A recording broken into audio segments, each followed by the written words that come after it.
جن کو تم عبد القادر جیلانی کے نام سے جانتے ہو، جاؤ تمہیں قسم دیتا ہوں، تمہیں چیلنج کرتا ہوں، بریلی سے بغداد تک کے سارے کٹھ ملاؤں کو چیلنج کرتا ہوں، تم اپنے بڑے پیر صاحب کی تاریخ سے، ان کی کتابوں سے ثابت کر کے دکھا دو کہ انہوں نے بھی 12 تاریخ کو کبھی جلوس نکالا ہو، 12 تاریخ کو کبھی جشن منایا ہو۔ اور ابو حنیفہ کے رحمت اللہ علیہ کے مسلک کو تو تم بھی مانتے ہو، تم بھی مانتے ہو، حنفی تم بھی کہلاتے ہو، لیکن مجھے بتا دو تم جس امام کو ماننے کا دعویٰ کرتے ہو، میں تمہیں کھل کر چیلنج دیتا ہوں، آؤ ہدایہ میں در مختار میں اپنے ابو حنیفہ رحمت اللہ علیہ کی پوری زندگی کے حالات بیان کرتے ہوئے ہمیں کوئی ایک نظریہ دکھلا دو۔ آئے میرے پیارے سنی بھائیوں، ایک دلیل دے دو۔ حضرت امام اعظم نے ابو حنیفہ رحمت اللہ علیہ نے بھی 12 ربیع الاول کو کبھی چراغا کیا ہو، کبھی جلوس نکالا ہو؟ ارے تم لائے کہاں سے ہو؟ مجھے یہ تو بتا دو میرے بھائیوں۔ ہم نے بخاری پڑھی، جرجیس اپنی مثال دے رہا ہے، میں نے بخاری پڑھی، بخاری میں ہمیں ایک طرف عید الفطر ملتا ہے، دوسری طرف عید الاضحیٰ ملتا ہے، ہمیں تیسری عید کا ذکر نہیں ملتا ہے۔ ہم نے مسلم شریف پڑھی، ہم نے ایک طرف مسلم میں عید الفطر دیکھی ہے، دوسری طرف عید الاضحیٰ دیکھا ہے، ہم نے تیسری عید نہیں دیکھی۔ ہم نے ترمذی پڑھی، ترمذی میں ہم نے عید الفطر کا تذکرہ پڑھا ہے، ترمذی میں ہم نے عید الاضحیٰ کا تذکرہ پڑھا ہے۔ ہم نے ابو داؤد پڑھی، ہم نے ابو داؤد میں عید الفطر پڑھی ہے، عید الاضحیٰ پڑھا ہے، تیسری عید ہم نے نہیں پڑھی ہے۔ ہم نے نسائی پڑھی ہے، نسائی میں بھی عید الفطر ہے، عید الاضحیٰ ہے، تیسری عید نہیں ہے۔ ہم نے ابن ماجہ پڑھی ہے، اس میں بھی عید الفطر عید الاضحیٰ ہے، تیسری عید نہیں ہے۔ ہم نے امام مالک کی موطا پڑھی، عید الفطر عید الاضحیٰ، تیسری عید نہیں ہے۔ ہم نے امام ابو حنیفہ کے شاگرد امام محمد کی موطا امام محمد پڑھی ہے، ہم نے امام محمد کی موطا پڑھی ہے، ہم نے اس کے اندر بھی 2 ہی عیدیں دیکھی، عید الفطر دیکھی، عید الاضحیٰ دیکھی ہے، ہم نے تیسری عید نہیں دیکھی۔ ہم نے امام احمد کی مسند احمد پڑھی ہے، ہم نے عید الفطر دیکھی، عید الاضحیٰ دیکھی ہے۔ یہ تیسری عید، عید میلاد النبی تم کہاں سے لائے ہو؟ ہم نے 10 سال مولویت میں کھنگال ڈالے، چھان ڈالے، ہمیں حدیث کی کسی کتاب کے اندر نہ عید میلاد النبی کے نام پر کوئی عید نہیں ملتی ہے۔ یہ تیسری عید تم لائے ہو تو کہاں سے لائے ہو؟ مجھے بتاؤ ذرا، ہم بھی تو دیکھیں کہاں سے لائے ہو۔ ہمیں تو تیسری عید کا کہیں ذکر ہی نہیں ملا۔ اب سن لو، نہ ابو بکر نے منائی، نہ عمر نے، نہ عثمان نے، نہ علی نے، نہ عبد القادر جیلانی نے، نہ ابو حنیفہ رحمت اللہ علیہ نے، نہ حدیث کی کسی کتاب میں۔ لیکن جس دن تم جشن مناتے ہو، خوشی مناتے ہو، اس دن کی تاریخ ہم سے لو۔ 12 تاریخ نبی اکرم اللہ کو پیارے ہو گئے، ہمیں ثبوت تو نہیں ملا جشن کا، لیکن غم کا ثبوت تو ہمیں مل رہا ہے۔ 12 تاریخ ہے، اللہ کے نبی اللہ کو پیارے ہو چکے ہیں، اللہ کو پیارے ہو گئے ہیں۔ حضرت فاطمہ کے آنکھوں میں آنسو ہیں اور رو رہی ہیں، اور روتے روتے کہہ رہی ہیں، وا کر بابتا من عجاب رب بندہ، وا کر بابتا من جنت الفردوس مابا، وا کر بابتا الہ جبریل لنا۔ ہائے میرے ابو، آپ کو آپ کے اللہ نے بلایا اور آپ چلے گئے۔ اے میرے ابو، آپ کو آپ کے رب نے دعوت دی اور آپ چلے گئے۔ اے میرے ابو، آپ کا ٹھکانہ تو جنت الفردوس ہے۔ اللہ کے نبی رکھے زمین پر ہیں، لیٹے ہوئے ہیں، روح نکل چکی ہے۔ فاطمہ کہہ رہی ہیں، آپ کو آپ کے رب نے بلایا اور آپ چلے گئے۔ یہ بھی نہیں سوچا صحابہ پر کیا گزرے گی، آپ تو جنت الفردوس میں چلے گئے۔ آئے ابو، اب جبریل کس کے اوپر قرآن لے کر آئیں گے؟ اب قرآن کی صورتیں اور آیتیں کس کے اوپر اتریں گی؟ الہ جبریل لنا، میں جبریل کو بلاتی ہوں اور آپ کے بارے میں بتاتی ہوں۔ اب صاحب قرآن اس دنیا میں نہ رہا، اب قرآن لے کر مت آنا، اب قرآن لے کر مت آنا۔ میرے بھائیوں، حضرت فاطمہ کے آنسو نکلے تھے 12 تاریخ کو۔ کہتی ہیں حضرت فاطمہ، اللہ کے رسول کے اس دنیا سے رخصت ہو جانے کے بعد میرے اوپر اتنے غم ٹوٹے، اتنے غم آئے، اگر وہ غم کسی پہاڑ پر ڈال دیے جاتے، وہ دکھ کسی پہاڑ پہ ڈال دیے جاتے تو وہ پہاڑ بھی ریزہ ریزہ ہو جاتا, پہاڑ بھی سرما بن جاتا. یہ 12 ربیع الاول کو حضرت فاطمہ کے غم کا حال ہے, جس دن حضرت فاطمہ رو رہی ہیں اور اس دن تم جشن منا رہے ہو, 12 ربیع الاول کو خوشیاں منا رہے ہو. یہ دن اگر خوشی کا ہے تو یہ دن غم کا بھی دن ہے, کیونکہ آج ہی کے دن یعنی 12 تاریخ کو اللہ کا پیارا نبی اللہ کو پیارا بھی ہوا ہے, اس دنیا سے رخصت بھی ہوا ہے, اللہ نے اس کو اپنے پاس بلایا بھی ہے, کائنات کو روشن کرنے والا سورج غروب بھی ہوا ہے. اگر خوشیاں مناتے ہو تو غم کیوں بھول جاتے ہو؟ اور رہی ہماری بات تو ہم نہ تو غم مناتے ہیں اتنا کہ خوشی بھول جائیں, اور نہ خوشی مناتے ہیں اتنا کہ ہم غم بھول جائیں. اسلام نام ہے اعتدال کا, اسلام نام ہے درمیان میں چلنے کا.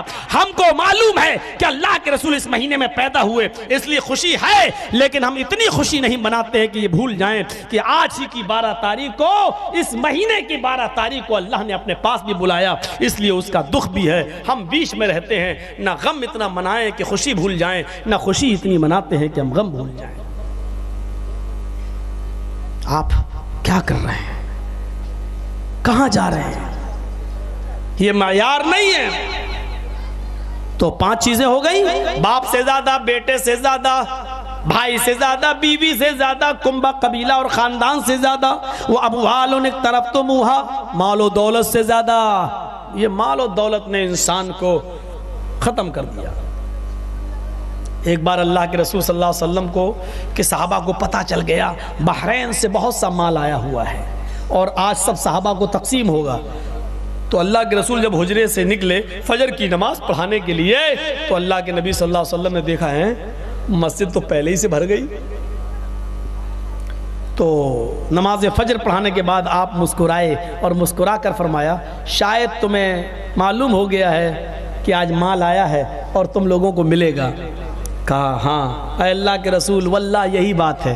دل کتنا صاف تھا, آج مال کی خوشخبری سنی ہے اور ہم لوگوں کو مال ملے گا, ہمارا بھی حصہ ہے. آپ نے کہا ضرور ملے گا. اس کے بعد اللہ کے رسول رونے لگے. صحابہ نے کہا اللہ کے نبی کیوں رو رہے ہیں؟ فرمایا مجھے اپنے انتقال کے بعد یا اس دنیا سے رخصت ہو جانے کے بعد اس بات کا ڈر نہیں ہے کہ تم شرک کرنے لگو گے, اس بات کا ڈر نہیں ہے کہ تم بدعتوں میں مبتلا ہو جاؤ گے, مجھے ڈر اس بات کا ہے کہ مال و دولت کی ہرس کہیں تمہیں ہلاک نہ کر دے, مال و دولت کی محبت کہیں تمہیں برباد نہ کر دے. صحابہ کرام بھی مال کی محبت میں مسجدوں میں پہلے چلے گئے, فجر کی نماز سے پہلے مسجد میں چلے گئے. تو آپ کو اس بات کا احساس ہوا کہ میرے بعد کیا ہوگا, اس دنیا میں جب ہم نہیں ہوں گے تب کیا ہوگا, بعد میں قیامت سے پہلے آنے والی امت کا کیا حال ہوگا. ابھی میرے سامنے میرے صحابہ کا یہ حال ہے کہ مال کے بارے میں سنا اور مسجد میں چلے آئے, اپنی نیند کی قربانی دے کر چلے آئے, تو میرے بعد کیا ہوگا. تو آپ نے فرمایا مال و دولت کی محبت کہیں تمہیں دین سے غافل نہ کر دے, مال و دولت کی محبت کہیں تمہیں دین سے برگشتہ نہ کر دے. غور کیجئے, اللہ کے نبی نے فرمایا ہر امت کو اس کے ایک فتنے نے ہلاک کیا, ہر امت کے لیے ایک فتنہ تھا اور اس فتنے نے اس کو تباہ و برباد کیا. فتنۃ امتی المال, اور میری امت کا فتنہ مال ہے جو میری امت کو تباہ و برباد کر دے گا, میری امت کو تباہ کر دے گا. آج مال اور دولت کی ریل پیل نے ہمیں کہاں تک پہنچا دیا. آپ دیکھ لیجئے, سود, بیاج, 100 روپے دے رہے ہیں اپنے بھائی کو مدد کر رہے ہیں, لیکن اس سے جب لے رہے ہیں تو 120. لو کرو کاروبار, 1 لاکھ روپے ہم نے تمہیں دے دیا, آپ 100 روپے مجھے روز دیتے رہنا. ٹھیک ہے 100 روپے روز دیتے رہیں گے ہم تمہیں, اور جب تمہارا پیسہ واپس کر دیں گے تو پھر ہم بری ہو جائیں گے. 1 لاکھ روپے ہم نے دیا اس پر کہ 100 روپے تم ہمیں روز دیتے رہنا. اب 100 روپے ہم تمہیں دے رہے ہیں روز, لیکن 1 لاکھ روپیہ میرا ویسا کا ویسا بندہ ہوا ہے, اس میں کٹوتی نہیں ہو رہی ہے. ہم 1 لاکھ روپیہ تمہیں دے دیں گے تب میرا قرض ادا ہو جائے گا. یہ کیا ہے؟ کیا ہے یہ؟ الربا. الربا 72 بابن ایسرها ان ينكح الرجل امه. یہ ہے ترمذی کی روایت. اللہ کے نبی فرماتے ہیں سود کے 72 دروازے ہیں, سود کے 72 دروازے ہیں. سب سے آسان دروازہ, سب سے نزدیک دروازہ, سب سے قریب کا دروازہ یہ ہے ان ينكح الرجل امه, کہ ایک آدمی اپنی ماں کے ساتھ نکاح کر لے. یہ ماں کے ساتھ نکاح ہو جائے گا, اللہ کے رسول نے کہا بیٹا اپنی ماں کے ساتھ، آدمی اپنی ماں کے ساتھ نکاح کر لے. جانتے ہو یہ کیوں کہا؟ نکاح ہوتا ہے کیا؟ کیا کوئی آدمی اپنی ماں کے ساتھ نکاح کر لے تو نکاح ہو جائے گا؟ اللہ کے نبی نے یہ نہیں کہا کہ ماں کے ساتھ زنا کرے. کیا کہا؟ سود کے 72 درجے ہیں، سب سے قریب دروازہ یہ ہے، سب سے قریب درجہ یہ ہے کہ ایک لڑکا، ایک آدمی اپنی ماں کے ساتھ نکاح کرے. ماں کے ساتھ زنا نہیں کہا، ان ينكح الرجل امه، ماں کے ساتھ نکاح کر لے. جانتے ہو یہ نکاح کا لفظ کیوں استعمال کیا؟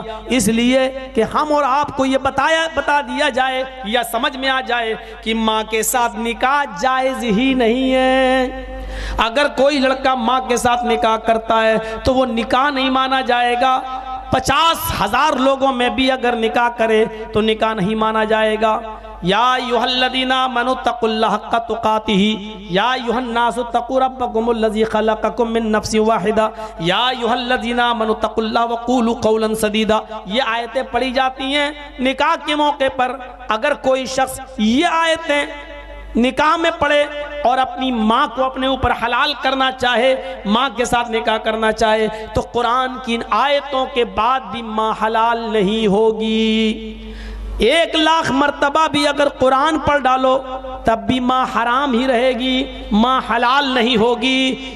اسی طریقے سے سود بھی اسی طریقے سے حرام ہے. جس طرح ماں کے ساتھ نکاح کرنے کے بعد بھی ماں حرام رہتی ہے، ماں کے اوپر قرآن کی آیتیں پڑھنے کے بعد بھی ماں حرام رہتی ہے. 1,00,000 مرتبہ قرآن پڑھو پھر بھی ماں کو حلال کرنا چاہو تو ماں حلال نہیں ہوگی. اسی طریقے سے سود کو اور بیاج کو آپ کتنا بھی پاک و صاف کرنا چاہیں وہ پاک نہیں ہوگا. 1,00,000 مرتبہ بھی اگر قرآن پڑھ کر اس کو پاک کرنا چاہیں تو پاک نہیں ہوگا.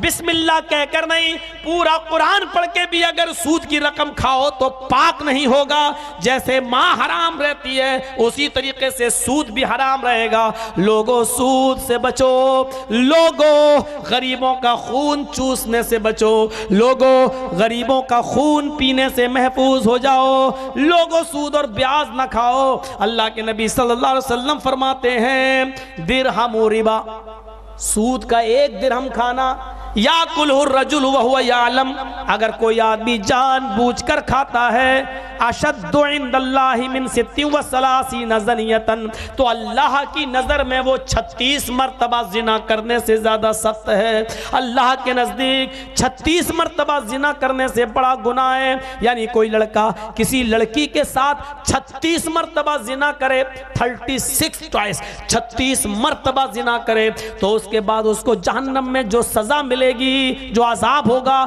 وہ سود اور بیاج کھانے والے کا عذاب ہوگا. 36 مرتبہ زنا کرنے کے بعد جو اس لڑکے کو سزا ملے گی وہ سود کھانے والے کی سزا ہوگی. اللہ کے نزدیک 36 مرتبہ زنا سے بھی زیادہ سخت ہے. ہم کھا رہے ہیں.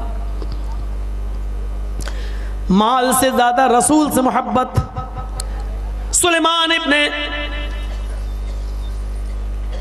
یسار، غور کرو میرے بھائیوں، خانہ کعبہ کا طواف کر رہے ہیں. عبداللہ سالم ابن عبداللہ ابن عمر خانہ کعبہ کا طواف کر رہے ہیں، اور ہشام ابن عبد الملک اس علاقے کا خلیفہ تھا. سالم ابن عبداللہ ابن عمر کے جسم پر جو احرام تھا اس میں جوڑ لگے ہوئے تھے. خلیفہ نے پوچھا یہ کون ہے؟ لوگوں نے بتایا حضرت عمر کے پوتے. کہا کہ کتنا غریب ہے یہ، احرام میں بھی جوڑ لگے ہوئے. راستے میں مل گئے، کہنے لگے سلنی حاجتن، کوئی ضرورت ہو تو بتاؤ. کہا نہیں کوئی ضرورت نہیں ہے. بتایا میں خلیفہ ہوں اس علاقے کا، میں آپ کی مدد کر سکتا ہوں، بیت المال سے بہت مال دے سکتا ہوں، بتاؤ کوئی ضرورت ہو. سالم ابن عبداللہ خانہ کعبہ میں جو طواف کر رہے تھے کہنے لگے انی لا استحی من اللہ انا سالا فی بیتی غیرہ. آئے خلیفہ، آئے ہشام ابن عبد الملک، میں اللہ کے گھر میں ہوں، خانہ کعبہ میں ہوں، اور اللہ کے گھر میں ہوتے ہوئے مجھے کسی دوسرے سے مانگنے میں شرم آتی ہے، کسی دوسرے کے سامنے ہاتھ پھیلانے میں مجھے شرم آتی ہے. اللہ کے گھر میں ہوں، اللہ ہی سے مانگوں گا. تم خلیفہ ہو تو کیا ہوا؟ نہیں. کیسی کیسی توحید تھی. اللہ کے گھر میں ہوں، تم سے کیوں مانگوں؟ طواف کیا، 2 رکعت نماز پڑھی، دعا کی، ہاتھ اٹھائے، کیا مانگا نہیں معلوم۔ بھائی آہستہ آہستہ کوئی مانگے گا تو ہمیں کیا معلوم؟ ہشام دیکھ رہا ہے کہ یہ کچھ مانگ رہے ہیں۔ طواف کیا، صفا مروا کا اور باہر نکلے، جب چوراہے پر گئے تو ہشام ابن عبد الملک نے وہاں پکڑ لیا اور کہنے لگے یہ بتاؤ، وہ تو خانہ کعبہ تھا، اللہ کا گھر تھا، وہاں اللہ کے گھر میں تمہیں شرم آ رہی تھی اللہ کے ہوتے ہوئے کسی اور کے سامنے دامن پھیلانے میں، یہ تو اللہ کا گھر نہیں ہے، یہ تو بازار ہے، اب بتاؤ تمہیں کوئی ضرورت ہو تو میں تمہاری پوری کر دوں۔ سالم ابن عبداللہ نے حضرت عمر کے پوتے نے کہا کون سی ضرورت پوری کرو گے، آخرت کی یا دنیا کی؟ کہا آخرت میں تو کوئی کسی کے کام نہیں آئے گا، میں خلیفہ ہوں، دال چاول سونا چاندی کپڑا لتا جو چاہیے وہ میں تمہیں دے دوں گا، یہ دنیاوی ضرورت میں تمہاری پوری کر دوں گا، بتاؤ سونا چاندی چاہیے ہو، بتاؤ کپڑا چاہیے ہو، بتاؤ اپنی بیوی بچوں کے لیے کچھ مال چاہیے ہو تو میں تمہیں بھجوا دوں گا، تم حضرت عمر کے پوتے ہو، 40 لاکھ مربع میل پر حکومت کرنے والی شخصیت کے پوتے ہو، تمہارا تو خیال رکھنا میرے لیے ضروری ہے، دنیاوی جو ضرورت ہے وہ بتاؤ۔ تو کہا ہشام میں تم سے دنیا مانگوں؟ جواب دیکھو، ہائے ہشام میں تم سے دنیا مانگوں، میں تم سے سونا مانگوں، میں تم سے چاندی مانگوں؟ ہاں اس کے علاوہ بھی جو ضرورت ہو مانگو۔ کہا ہشام تم نہیں جانتے ہو، میں نے خانہ کعبہ کا طواف کرنے کے بعد 2 رکعت نماز پڑھی۔ ہشام نے کہا میں نے دیکھا ہے، پھر میں نے نماز کے بعد ہاتھ اٹھا کر 2 رکعت کے بعد میں نے ہاتھ اٹھا کر اللہ سے دعا مانگی۔ خلیفہ نے کہا میں نے دیکھا ہے، تمہیں یہ نہیں معلوم کہ میں نے اللہ سے کیا مانگا ہے؟ ہشام نے کہا خلیفہ نے تم آہستہ مانگ رہے تھے، مجھے کیا معلوم کہ تم نے اللہ سے کیا مانگا؟ عمر کے پوتے نے کہا حضرت سالم نے ہاں یہ بھی سچ ہے کہ میں نے اللہ سے کیا مانگا ہے، یہ تمہیں کیا معلوم؟ اور میں بتانا بھی نہیں چاہتا ہوں کہ میں نے اللہ سے کیا مانگا، یہ میرے اور میرے رب کے درمیان ایک راز ہے، لیکن اتنا بتا دوں، آئے خلیفہ، آئے ہشام، تم مجھ سے یہ کہہ رہے ہو سونا مانگو، چاندی مانگو، دنیا مانگو، کپڑا مانگو، لتا مانگو، دنیا بھی چیز مانگو، میں نے اپنے رب سے کیا مانگا ہاتھ اٹھا کر یہ تو میں نہیں بتاؤں گا، لیکن جو چیز تم مانگنے کے لیے کہہ رہے ہو، جو کہہ رہے ہو مجھ سے مانگو۔ آئے ہشام، آئے ہشام، ما سالت الدنیا من یملکها فکیف اسألها من لا یملکها، دنیا تو میں نے اس سے بھی نہیں مانگی، جب میں ہاتھ اٹھا کر دعا کر رہا تھا تو میں نے اللہ سے کیا مانگا یہ تو تمہیں نہیں بتاؤں گا، لیکن سونا اور چاندی تو میں نے اللہ سے بھی نہیں مانگا۔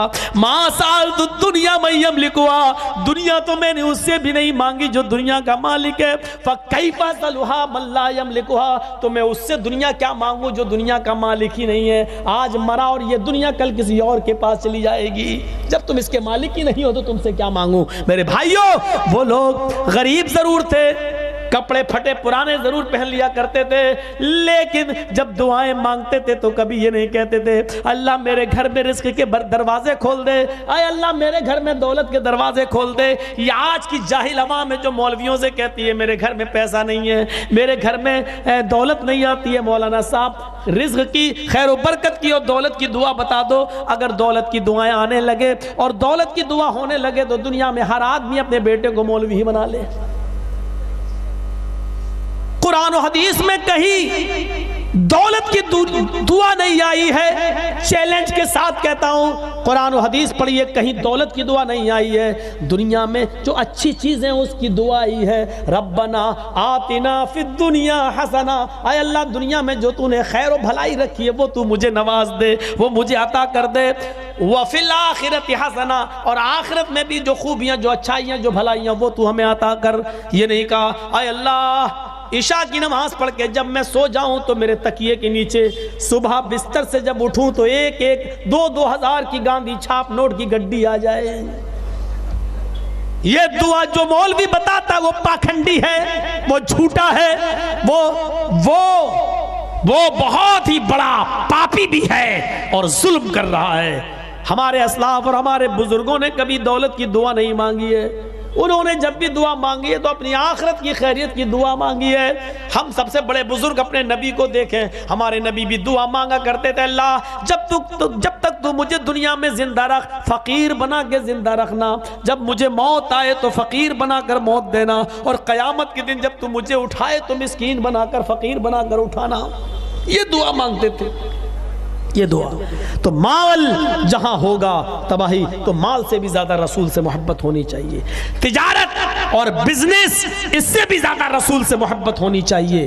وَتِجَارَةٌ تَخْشَوْنَ كَسَادَهَا، جس کے نقصان کا تمہیں ڈر لگا رہتا ہے، اس بزنس سے بھی زیادہ تمہیں اللہ کے رسول سے، اللہ اور اس کے رسول سے محبت ہونی چاہیے۔ وَمَسَاكِنُ تَرْضَوْنَهَا أَحَبَّ إِلَيْكُم مِّنَ اللَّهِ وَرَسُولِهِ، اور وہ بڑی بڑی بلڈنگیں جن میں ہم اور آپ رہتے ہیں، ان بلڈنگوں سے زیادہ رسول سے محبت۔ ایک انصاری نوجوان مکان بنا رہا ہے، بہت اونچا مکان بن گیا، لیکن مکان کے اوپر اس نے تھوڑا سا گنبد بنا دیا۔ مسجد میں گنبد ہوتا نا، مسجد میں گنبد، اس نے مکان کے اوپر گنبد بنا دیا۔ اللہ کے رسول نکلے، اس انصاری کے مکان کو دیکھا تو کہنے لگے ماشاءاللہ ماشاءاللہ، اللہ برکت دے، بہت اچھا مکان ہے۔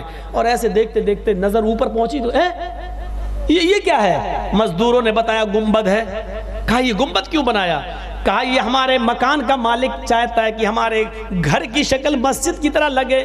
اللہ کے نبی کہتے ہیں اگر گنبد نہ بنایا ہوتا تو اچھا ہوتا، مکان کو مکان کی طرح بناتا، مسجد کی طرح رہی، اس نے مسجد کی شکل دے دی۔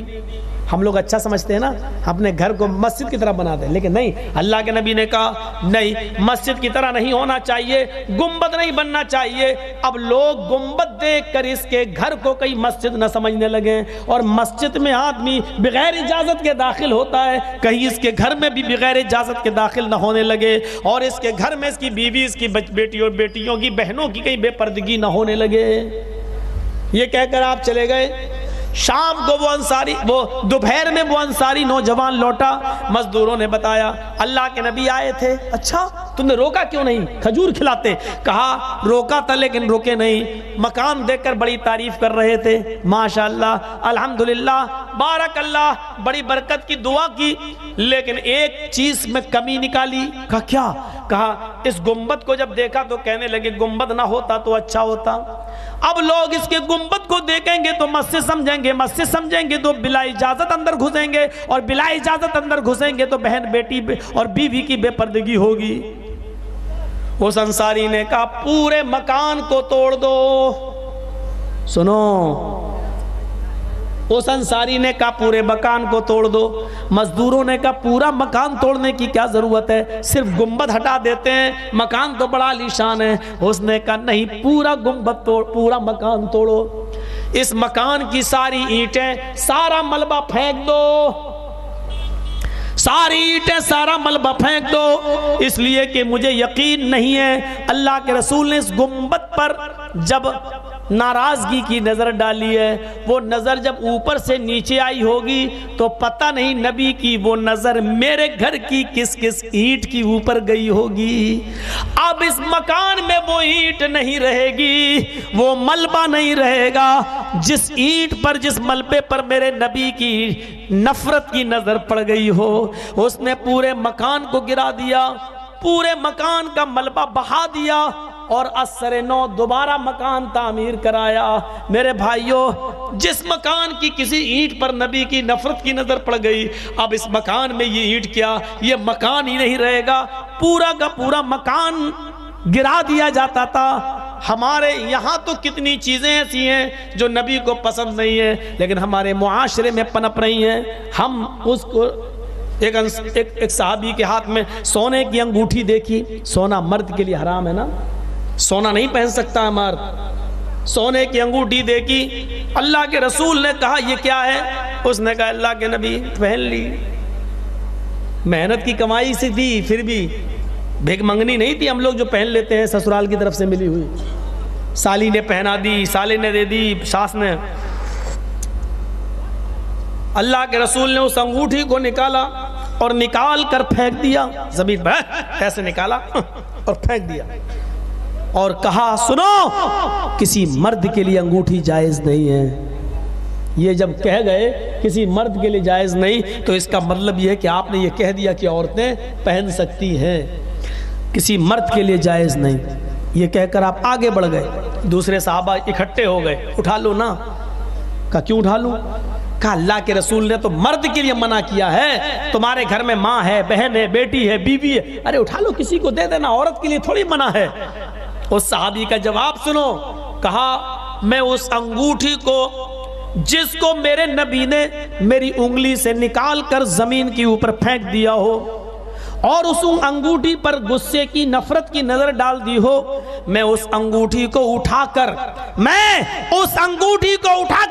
اپنے گھر کی ماں, بہن, بیٹی اور بیوی کو بھی پہنانا گوارا نہیں کرتا, کیونکہ اس انگوٹھی پر میرے نبی کی نفرت کی نظر پڑ گئی ہے.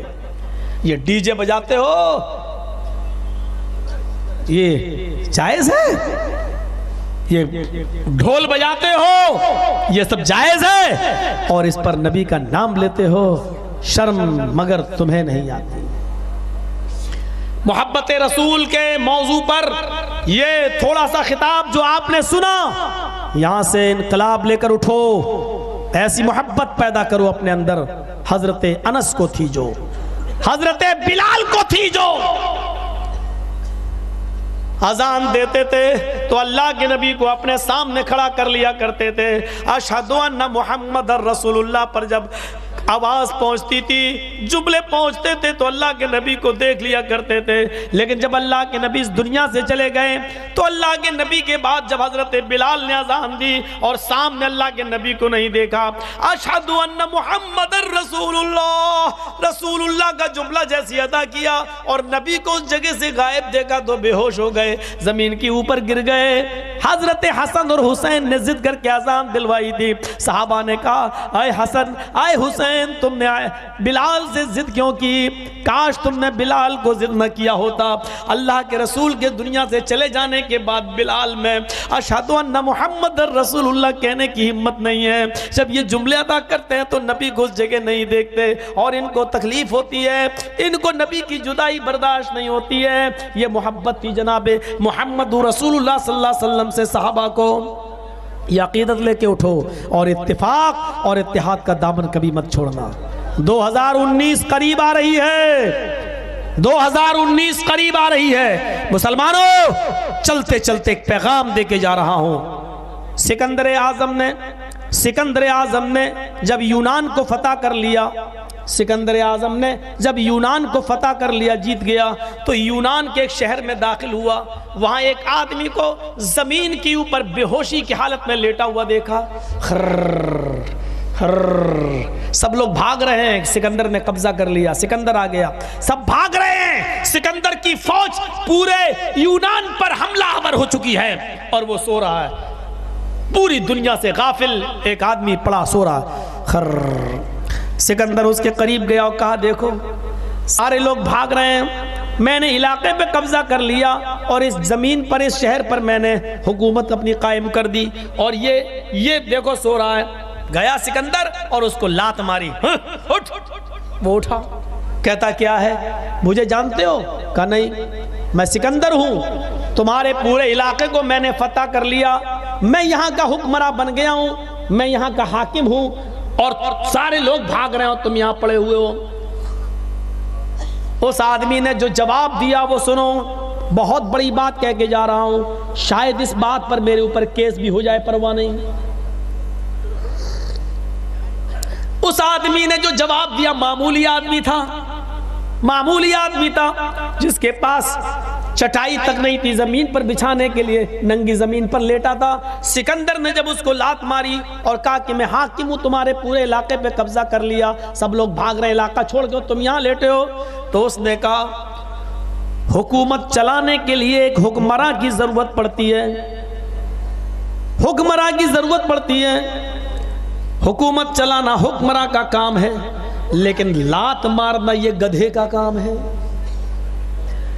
لات مارنا یہ گدھے کا کام ہے. میں سمجھ گیا ہوں کہ میرے ملک کا حکمراں کوئی حکمراں نہیں ہے بلکہ گدھا ہے, اور جب گدھوں کو حکومت مل جائے تو وہ حکومت نہیں چلا سکتے, ملک کو گروی رکھ دیتے ہیں. یاد رکھنا مسلمانوں, تم سو رہے ہو, ایسا نہ ہو کہ کوئی گدھا تمہیں لات مار دے اور یہ دیش پھر کسی گدھے کے ہاتھ میں چلا جائے۔ اس ملک کو گدھوں سے بچانا ہے۔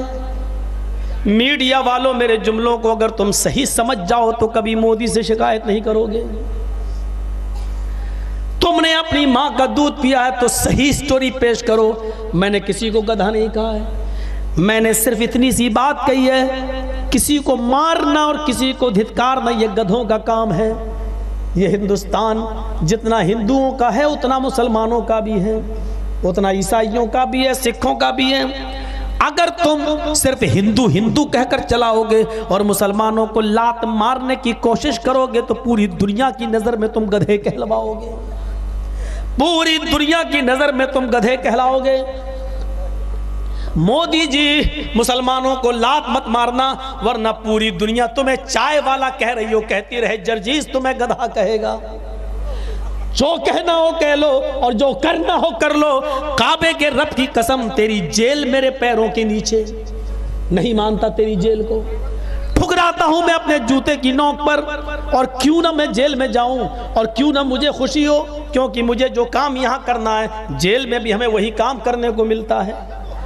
ہمیں جمعہ پڑھانے کو ملتا ہے، ہمیں نماز پڑھانے کو ملتا ہے، ہمیں جمعہ کا خطبہ دینے کو ملتا ہے، اور جمعہ کے خطبے میں بھی جب ہم لوگوں کو درس دیتے ہیں، نماز کے بعد جب بتاتے ہیں تو وہاں پنڈت اور دوسرے ہندو بھی ہمارے پاس آتے ہیں اور وہ بھی اپنے منتر ہم سے سنتے ہیں۔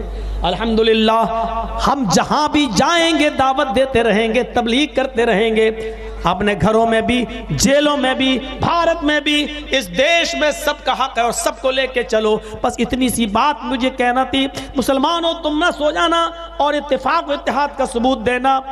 کسی جگہ دو مسلمان اگر کھڑے ہو جائیں تو مضبوط کینڈیڈیٹ کا ساتھ دے کر مسلمانوں آپس میں بٹ مت جانا۔ ایسا نہ ہو گجرات میں خون کی ندیاں بہانے والی گورنمنٹ پھر آ جائے، ہماری ماؤں کو بیوہ کرنے والی، ہماری بہنوں کو بدوا بنانے والی یہ گورنمنٹ پھر آ جائے، گائے کو انسانوں سے زیادہ درجہ دینے والی اور گائے کے خون کو انسان کے خون سے زیادہ اہمیت دینے والی سرکار، مندر مسجد کی رٹ لگانے والی سرکار پھر سے وجود میں عمل میں آ جائے۔